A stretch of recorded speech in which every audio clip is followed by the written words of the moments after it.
Have you ever had a moment that changed everything?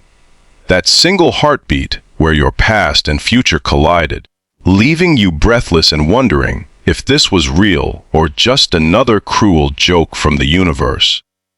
That's what happened to me that night at the company gala, and nothing has been the same since. If you're enjoying this story, please hit that like button and subscribe to the channel for more real life dramas that remind us all that second chances are always possible, even when we least expect them. The chandelier lights glimmered across the ballroom as I adjusted my tie for the 5th time that evening. I hadn't worn a suit since my divorce 3 years ago, and it felt like a costume on my frame. Most days I was just Daniel Matthews, single dad, rushing between school drop-offs and client meetings in whatever hadn't been stained by my 7-year-old daughter's breakfast experiments. "Daddy, does this dress make me look like a princess?" Emma had asked earlier, twirling in her purple dress, her eyes bright with excitement at being included in a grown-up party. My mother had offered to pick her up at 8, but until then, she was my date, my anchor in a room full of colleagues who still saw me as the new guy after 18 months at Horizon Marketing. "You're the most beautiful princess in all the kingdom," I'd told her, pushing away the thought that these were the moments her mother was missing, moments Caroline had walked away from when our daughter was just 4. The divorce had been as amicable as a heart being ripped out could be. Caroline had been honest. She wasn't meant for motherhood, for the suburbs, for the life we'd built. She was now traveling through South America with her photographer boyfriend, sending Emma postcards that arrived months after they were mailed. "Matthews, you actually showed up." The voice belonged to Marcus, our lead graphic designer. "And who's this lovely lady?" Emma hid behind my leg, suddenly shy. "This is Emma, my daughter." "Emma, this is Mr. Marcus from Daddy's work." "You've got your daddy's eyes," Marcus said, crouching down. "Did you know he's the best writer in our company?" Emma nodded solemnly. "He writes me bedtime stories too, with dragons." "That I believe," Marcus laughed, standing. "Alessandra's over by the bar, by the way. She's been asking if you'd arrived yet." My stomach tightened at the mention of my boss, Alessandra Rivera, creative director, and the woman who had taken a chance on hiring a former journalist with a 3-year gap on his resume and a tendency to leave early for school pickups. She was brilliant, demanding, and possessed a dry wit that could either make you feel like the most valuable person in the room or completely invisible, depending on which side of her approval you landed on that day. And I'd been landing on the good side more often lately. Too often. Often enough that I'd caught myself thinking about her dark eyes and her habit of tucking her hair behind her ear when she was focusing on something important. Often enough that I'd started wearing my good shirts to work, even on days with no client meetings. "Daddy, I'm hungry." Emma tugged at my hand, breaking my thoughts. "Let's get you some of those tiny sandwiches you liked at the Christmas party," I said, grateful for the distraction. We were halfway to the buffet table when I saw her. Alessandra was wearing a deep blue dress that made her olive skin glow. Her dark hair was swept up, revealing the elegant line of her neck. She was nodding at something the company CEO was saying, but her eyes were scanning the room. When they found me, something flickered across her face, relief, pleasure, before she excused herself and started making her way toward us. "There's my favorite writer," she said, her voice warm. Then she knelt down, her expensive dress pooling on the floor without a care. "And you must be the famous Emma. Your dad talks about you all the time." Emma studied her carefully. "Are you Daddy's boss?" "I am," Alessandra confirmed. "But you can call me Ale. Only Emma-level VPs get to call me that, though." Emma's face broke into a smile. "I'm a VP." "The most important one." Alessandra agreed, standing back up. "Daniel, you didn't tell me she was so charming." Must get that from her mother's side. I felt the familiar tightness in my chest at the casual mention of Caroline, but pushed through it with a practiced smile. Actually, Emma's charm is all her own invention. She came out of the womb negotiating for extra dessert. Smart girl. Alessandra laughed. Speaking of dessert, Emma, do you see that chocolate fountain over there? Why don't you go investigate while I steal your dad for just 2 minutes of boring work talk? Emma looked to me for permission, and I nodded. Stay where I can see you, okay? Just by the dessert table. As Emma skipped away, Alessandra's professional smile softened into something more genuine.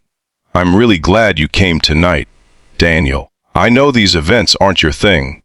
Mandatory fun is still mandatory, I said, trying to keep my tone light despite the way my heart had started racing at her proximity. About that campaign we were discussing yesterday, she continued, all business now.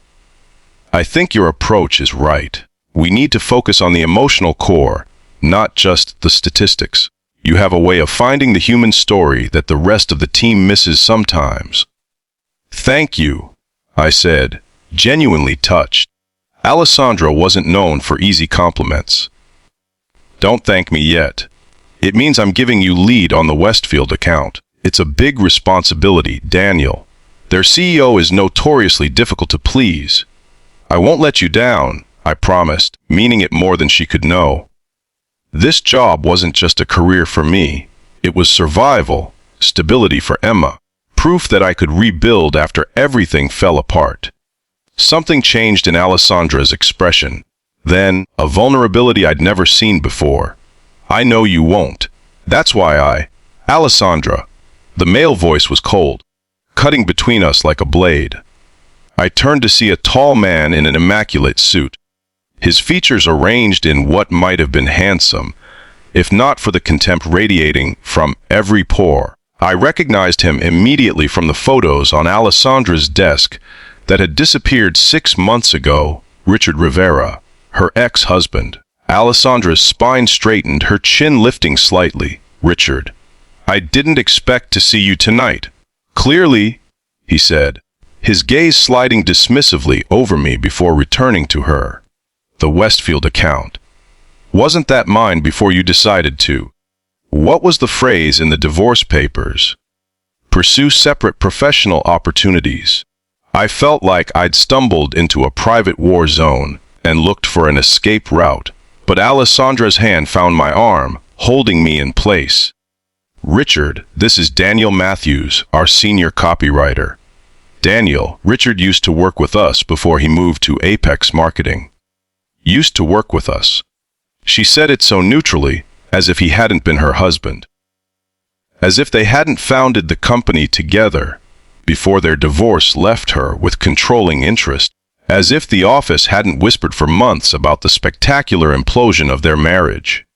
Matthews, Richard said, extending a hand that felt like ice when I shook it. I've heard your name. Alessandra always did have a soft spot for charity cases. I felt my face flush, but before I could respond, Emma came bounding back, her face smeared with chocolate. Daddy, they have EVR White's IG! And a nice lady gave me extra marshmallows for dipping. Richard's expression soared further at the interruption. Bringing children to professional events now, are we? Standards really have slipped. I pulled Emma closer to my side, protective instinct flaring. My daughter is here as my guest, Mr. Rivera. How modern, he sneered. Well, I won't keep you from your family time. Alessandra, we still need to discuss the Peterson portfolio transfer. I'll have my assistant call yours. He walked away without waiting for her response, leaving a chill in his wake. I'm sorry about that, Alessandra said quietly. Richard excels at making an entrance and an exit. Are you okay? I asked, noting the tightness around her eyes. Nothing a good glass of wine won't fix, she said with forced lightness. Emma, what do you think of the party so far? Emma, still oblivious to the tension, launched into an enthusiastic review of the dessert options And Alessandra listened with such genuine interest that I felt something in my chest expand painfully. This woman who commanded boardrooms and made marketing executives quake in their Italian shoes was nodding seriously as my 7-year-old explained the structural superiority of the chocolate-dipped strawberries. The rest of the evening passed in a blur of introductions and small talk. Emma charmed everyone she met, and by 9 o'clock, she was yawning and leaning heavily against my leg. My mother arrived to take her home, and after tearful goodbyes, I found myself alone at the company gala for the first time. I was considering making my own exit when Alessandra appeared at my side, 2 glasses of champagne in hand. "I thought you could use this," she said, passing me one. "Being a single parent at these things is exhausting. You're constantly on display, being judged for either being too attentive or not attentive enough." I accepted the glass, surprised by her insight. Voice of experience. A shadow crossed her face. My sister has 3 kids. After her divorce, I saw how people treated her, as if suddenly her parenting was public property for commentary. We drifted toward the terrace, away from the noise and the crowd. The May evening was warm, the sky clear and scattered with stars. Below us, the city twinkled, a mirror image of the heavens. "Emma is wonderful," Alessandra said after a moment. "You're doing an amazing job with her." "Most days I feel like I'm barely keeping up," I admitted. "She deserves better than rushed breakfasts and a dad who's always checking his work email. She deserves exactly what she has, a father who shows up, who puts her first, who's building a life she can be proud of." Alessandra's voice was soft but intense. Do you know how rare that is, Daniel? How many fathers walk away, physically or emotionally, when things get hard? I thought about responding with something light, deflecting as I usually did when conversations got too personal. But something in her expression stopped me. "Her mother left," I said instead.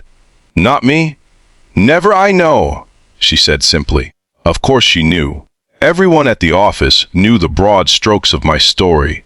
Single dad, wife left, struggling to balance it all. It was why I got the occasional pitying look from the HR department, and why the office manager always saved me cookies from meetings I missed for school events. "Richard and I didn't have children," Alessandra said, looking out at the city rather than at me. "He didn't want them. Said they'd compromise our professional trajectory. I told myself I was okay with that choice until I wasn't. By then, it was too late, for the marriage, at least." I didn't know what to say. In 18 months, this was more personal information than she'd ever shared, and the weight of her confidence felt both precious and dangerous. "I'm sorry," I finally offered. "Don't be," she said, turning to face me. The terrace lights caught the gold flecks in her dark eyes. It was the right ending to the wrong story. We built a company together, but we forgot to build a life. She took a breath. "Which brings me to why I wanted to talk to you tonight, away from the office." My pulse quickened. "The Westfield account." "No," she shook her head. "This is about—" "There you are." Richard's voice again, colder now, slightly slurred. He stepped onto the terrace, a tumbler of amber liquid in his hand. Hiding the new boy toy from the board members, Alessandra, not very professional. I stiffened, but Alessandra's hand on my arm kept me in place. "We're discussing the Westfield campaign, Richard. Something you're no longer involved with." "I'm sure?" He sneered, his gaze sliding over our proximity, the champagne glasses, the quiet intimacy of the moment. "Just like you were discussing campaigns with Jason in marketing before our divorce was final. Or was it Michael in accounts?" I felt Alessandra's fingers tighten on my arm. "You're drunk, Richard. Go home." "Not until I've said what I came to say," he insisted, stepping closer. "The board is considering my offer to buy back my shares. By this time next month, we'll be working together again, Ale." just like old times. The use of the nickname, the one she'd offered to Emma as a special privilege, made Alessandra flinch. The board won't sell to you. The non-compete clause in our divorce settlement is about to expire. He finished for her. And unlike you, I've maintained my relationships with the board members. They remember who brought in the big accounts before you decided you needed to find yourself. I could feel tension radiating from Alessandra, but her voice remained steady. If that's what you need to believe, Richard. He laughed, an ugly sound. Still the same, Alessandra. Always thinking you're the smartest person in the room. That's why you keep surrounding yourself with mediocrity. He gestured toward me dismissively. Makes it easier to maintain the illusion. I'd had enough. Mr. Rivera, I think you should leave. And the White Knight speaks, Richard mocked. Tell me, does she let you pick up her dry cleaning too? Feed her cat when she's working late? Or have you progressed to more personal services? Before I could respond, Alessandra stepped between us. For a moment, I thought she was going to slap him, but instead, she turned to me, her eyes blazing with a complicated emotion I couldn't name. Kiss me, she whispered, her voice so low I almost missed it. My ex-husband is watching. My heart stopped, literally stopped, then restarted with such force I was sure she could hear it. What? Her eyes held mine, vulnerable yet determined. Please, Daniel. I can't let him think he still has this power over me. A dozen reasons to refuse flashed through my mind. She was my boss. We were at a company event. This was clearly about her ex-husband, not about me. And yet I'd been dreaming about this moment for months. In the quiet hours after Emma was asleep, when I allowed myself to imagine a life where I wasn't just a single dad, just a struggling copywriter, just a man trying to hold everything together with duct tape and hope. My hand rose to cup her cheek, and I saw the momentary surprise in her eyes, that I was actually going to do this, that I wasn't going to leave her standing there exposed and vulnerable. Then I leaned down and pressed my lips to hers.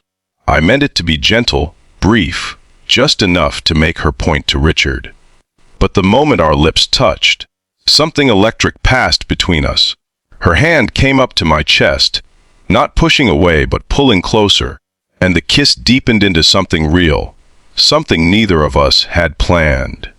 When we finally broke apart, Richard was gone, and we were alone on the terrace under the stars. I'm sorry, she said immediately, stepping back. That was inappropriate. I'm your boss, and I just put you in an impossible position. I shook my head, still trying to process what had happened. You didn't force me to do anything I didn't want to do, Alessandra. Her eyes widened slightly. You wanted to kiss me.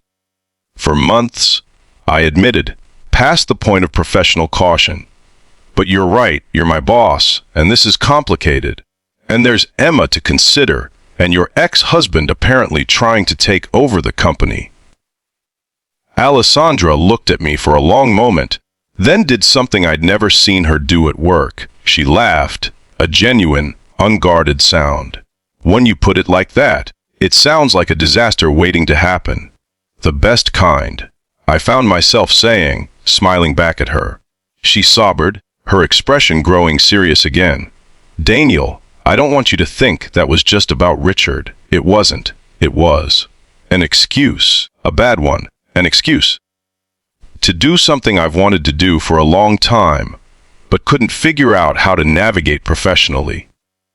She ran a hand through her hair, dislodging a few strands from her elegant updo. I've never dated anyone from work before.